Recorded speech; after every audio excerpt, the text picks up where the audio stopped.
You building a practice for a 10-year plan, you'll be out of business in 3 years. You could talk salaries and benefits. You could talk labs, supplies. They can all be adjusted. But rent and expense, you're in a contract. You need to be careful from the beginning on what you spend and if it's expandable or not. These are the things that make up a successful practice. You must stay within the confines of what you expect on a 3 to 5 year plan. You building a practice for a 10-year plan, you'll be out of business in 3 years. Hello, everybody. Welcome to Dentistry Beyond the Numbers. And thank you for joining us for our 5th out of 7 unbelievable episodes. It's been unbelievable for me to embark on my experience with you, the clinician. I want you to get started by introducing my partner through all this. He's been a great teacher, a great partner, a better friend. Now, I want to bring on my buddy, Rolando Mia, from the West Coast or the wrong coast, whichever way you want to look at it. Ro, how are you? It's been a while. I am doing so well. And again, thank you for including me in this. I am learning a whole boatload of information, and I love the fact that is all based on your experience. So thank you for doing that. Looking forward to this episode. It absolutely is. And today is an incredibly important episode, Ro. It's really going to be all about expenses. Before I say that, and talking about the efficiencies, last night I spent the evening looking at the most efficient rock and roll act I can ever remember. And I've seen this guy over 50 times. I was at a 3.5-hour rock show watching Bruce Springsteen, Ro. Unbelievable. The boss. Oh, he's incredible. From everything, new stuff, old stuff. But what got me, Ro, what really resonated with me is watching this guy at a 72-year-old person, the efficiencies of handing him different guitars, different stage acts, not acts, but different stage settings, different instruments and different musicians. He just has it down to such a science. It dawned on me, that is what we're trying to convey to our listeners, to the doctors out there. If you become efficient, you have such an unbelievable balance of life and a wonderful career. And that's what we're going to get in today. That's what we're going to start talking about. Today is really the turning point. This is the dental Hamsa. We introduced this at the beginning. We talked about the 5, in my experience, the most imperative procedures that a clinician or a practice could be doing. We then talk about the comprehensive treatment planning that goes with it and the increase of revenue that comes along with that. But today we're going to talk about rock solid expenses, how to keep that bottom line really bountiful in that range that we know from the experiences that I have acquiring so many practices, that range is what benefits the clinician with the biggest exit. And we're going to get into that right now. So wait. So your job is to look for and basically offer practices money, because they want to sell to you. And would you say this is the most important part of that? I think that no matter what the top line revenue is, if the doctor and the practice as a whole is not controlling their expenses and they're out of whack, we as a group, we as a acquisitioner will not come in and try to right the wrong of a ship. We're looking for ways of increasing revenue and lowering expenses by the natural progression, the economies of scale. But if somebody's so out of whack, we can't change. You walk away. Go ahead. If they're not in line, expenses are in line, you walk away. Is that right? Correct. We will walk away. We will walk away. And those 6 most important expenses, right, will generate that profit of 61 to 84% of overhead, will generate the maximum profit that a practice can have. So let me say it again. We look for expenses that are anywhere between 61 and 84% total. And I'll get into what that means. If you're not running your practices in that range, we'll consider it an inefficiently run practice. 61 to 84% of expenses from your top line revenue. That is your gross revenue. So let's get into the 6 most important things. We're going to discuss salaries and benefits. We're going to discuss labs, and we know how that can get away from us.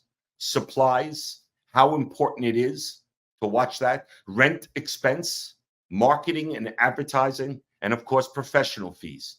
We term that lawyer and accountant fees. Just things to run your business and get the numbers you need. Those to me are the 6 most important expense buckets, we call them, that will go and take dollars away from the revenue. The idea is to take less in each bucket. How do we do that? Well, let's look and dissect each one. You with me, Ro? So far, so good. This is awesome. This is incredible. Go for it. Yeah, I think this is what happens. It's the old saying. It's not what you earn, it's what you keep.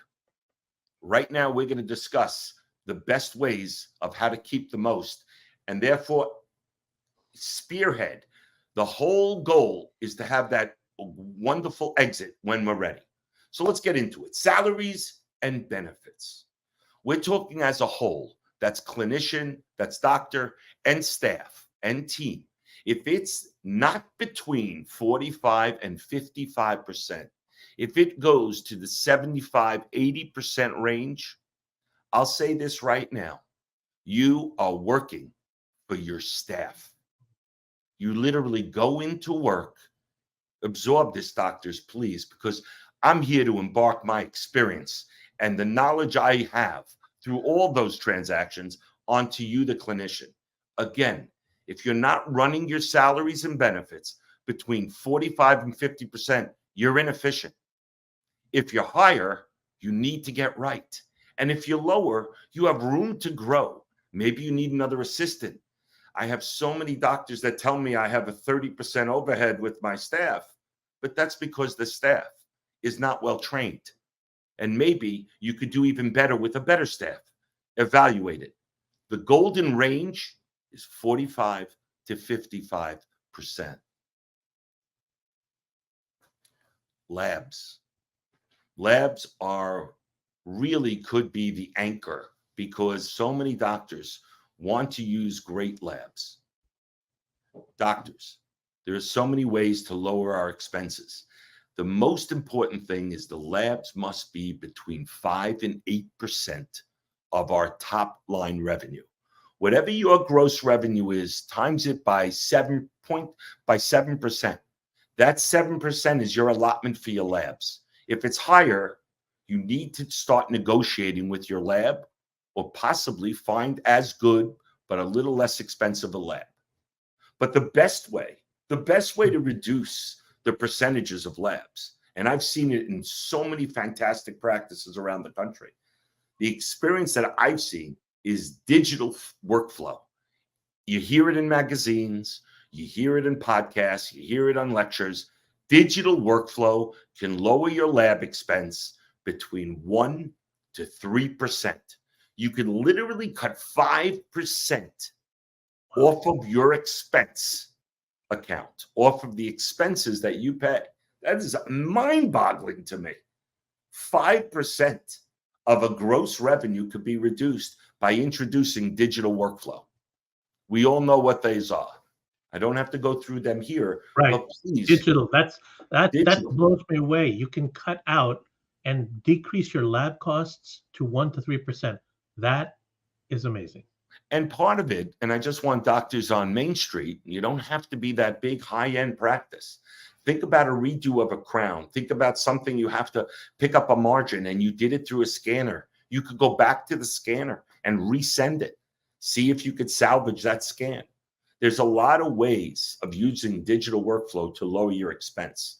But if we're not in the game of digital dentistry, if we don't want to take that on in our practices, it's your job as the head doctor to work with your team to speak to these labs about getting the numbers between 5 and 8%. Dental supplies, another 5 to 8%er. And what I mean by that is that dental supplies must be in the range of 5 to 8% of what you're spending for your practice. Okay. And the reason I say that is because so many times we buy things and we don't look at the prices, or we're buying composite. when you could do something with as good a 3M product instead of something else, and we don't take the time to look at it. There's so many different websites out there. And I have no financial connection to anybody, but if you look on Amazon, Net42, go online, look for deals.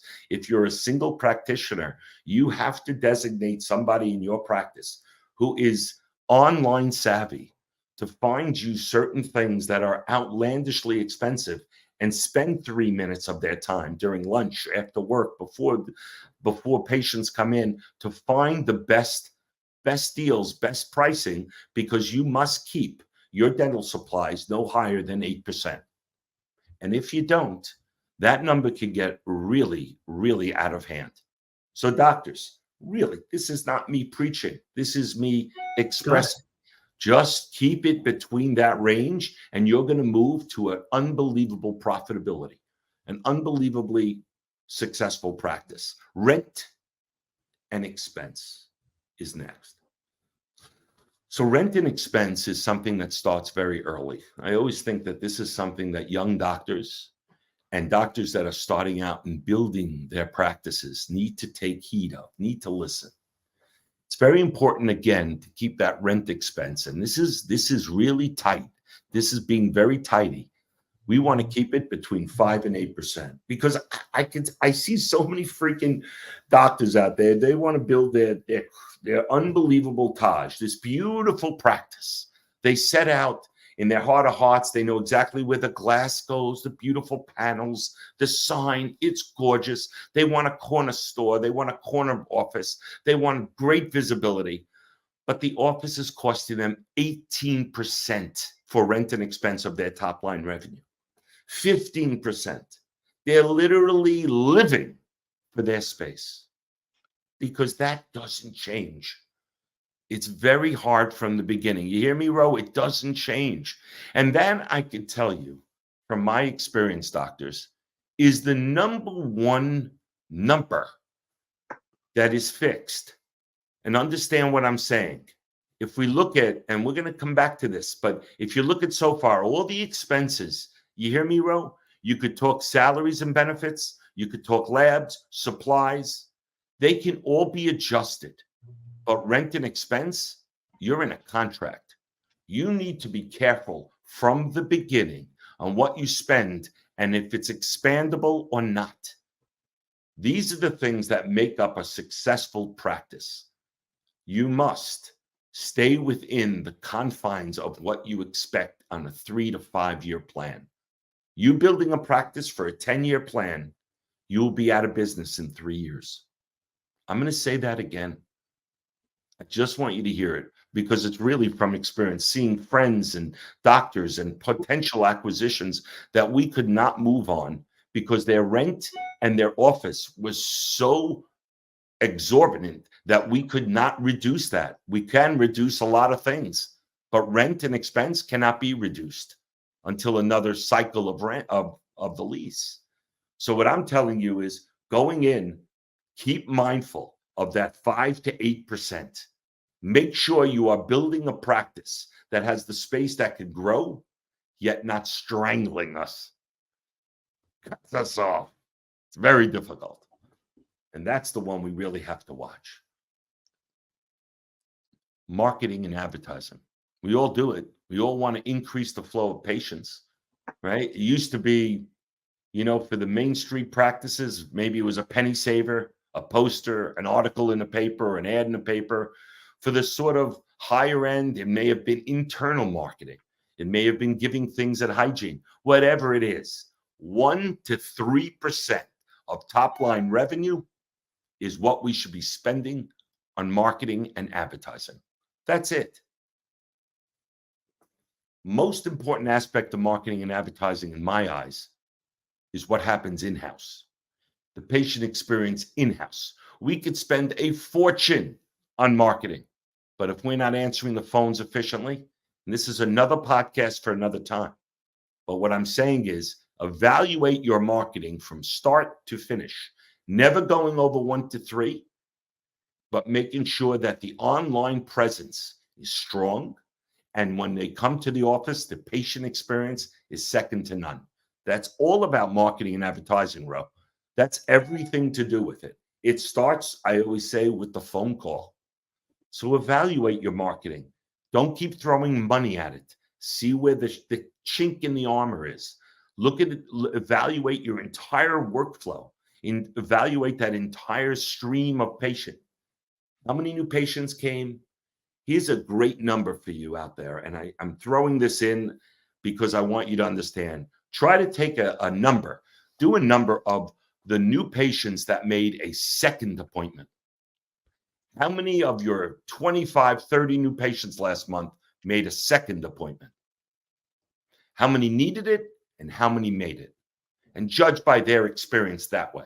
Just a little tidbit, but I think you'll learn a lot about your marketing and advertising and how much that patient experience. You make sense, Ro? Totally. So. Yeah. So marketing and advertising is not just keep throwing money at it, docs. It's not that. If it was that, everybody would be doing it. But it's a whole sort of an amoeba-like. It's an organism that we have to really stay true to. Lastly, professional services. This is something that we have to have real control of our accountants, our numbers. How do we derive our P&Ls? What is the benefit of having somebody that can really advise me, and how much am I paying them? The reason I bring that in is because it is part of understanding the numbers, or beyond the numbers, as we are Dentistry Beyond the Numbers, understanding what procedures bring in what staff members may not be valuable at their numbers. This is these are the professional fees and services that you get to make those decisions. And that should not be more, if not a 1.5% of your gross revenue. This all falls in to what I consider the top expenses. And in my experience of acquiring, analyzing, and building practices, it really is the 6 most important expenses. Someone can name shipping. Someone can name, temp agency. That's not the crux. I looked at the crux, the real expenses that could really derive us to have an efficient practice between 61 and 84%, like we discussed, or a practice that's running hot, running too high. And therefore, we're always trying as a practice, as a team, to discuss ways of cutting expenses and getting to the point where we can have that efficient practice. It's simple. I'll give you an example. I went to acquire a practice. His staff salaries totaled 83%. I had to add, and one in particular totaled 20% of his top line revenue was paid to this one young lady. I didn't ask any personal questions, but I will tell you that, I didn't want to get into his personal life, but I will tell you something interesting. I purchased that practice because I saw the area that it was in, and it had great potential. But I knew that if we took care of the team expenses, if we righted that ship, we'd be very profitable. And we did. And that is something that today's world, I want to be clear, in the world of acquiring, what it is and what practices are, people who are more invested do not want to spend time, like I said before, righting the ship. If we don't have a salary structure between 45 and 55%, and what that entails is our team members, our doctor, the profit and the draw that's left at the end is not inclusive. But if a doctor is giving him or herself a $250,000 salary, that should be included in the 55%. It's all in as practice salaries. So let me be clear. It's not just assistants, it's everybody. And we need to really watch how high this can grow. And this is really important when we look to give raises, bonuses, and gifts at the end of the year. We need to make sure that we're in line with this. We want to make sure that if we're giving a raise, it's because revenue has grown. We're doing well. We're at 44%. We want to go to 48%. We want to grow because this young person that's with us is phenomenal. And we don't want to lose this person. That's when you make that decision. If somebody comes to you and says, I want to raise, and we're at 62%, I can't. We need to grow the practice, and then you're first in line. Doctors, look at the numbers. Look beyond the numbers, because beyond the numbers is what's going to give you the real truth about your practice. Understanding who's valuable, at what price, and at what level do we expect after that raise to get to. Because if we don't know where we want to go, if we don't know where we want to get, we don't know how to get there. And that is the problem.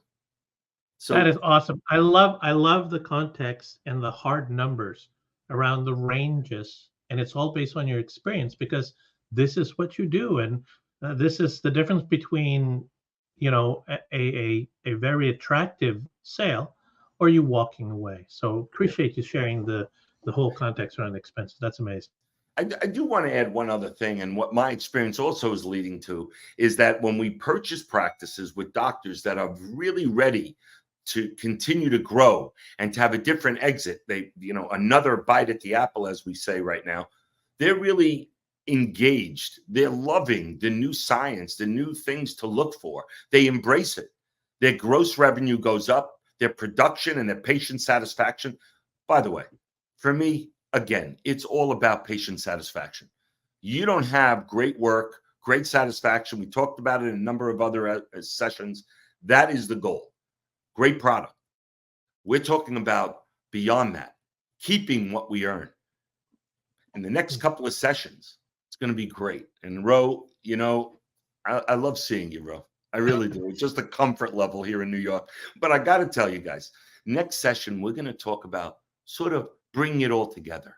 Practice efficiencies, work-life balance, how to keep it going. And then the last episode, in the 7th episode, I do want to take the complete roster of the complete level of evaluating 2 different practices, both doing around $3 million.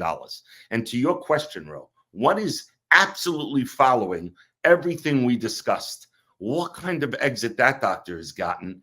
And the other one who's almost unpurchasable at the numbers that they want. You know, so we're going to get into it. It's so great to see you. And I want to tell everyone, follow these guidelines. This is what makes us great. Understanding what we got to do, go get it. Any questions, please reach out to me. I love to hear from everyone. To me, this one was the essence of what we need to watch for as we grow. See you next time, everybody, especially you, my friend Ro, at Dentistry Beyond the Numbers.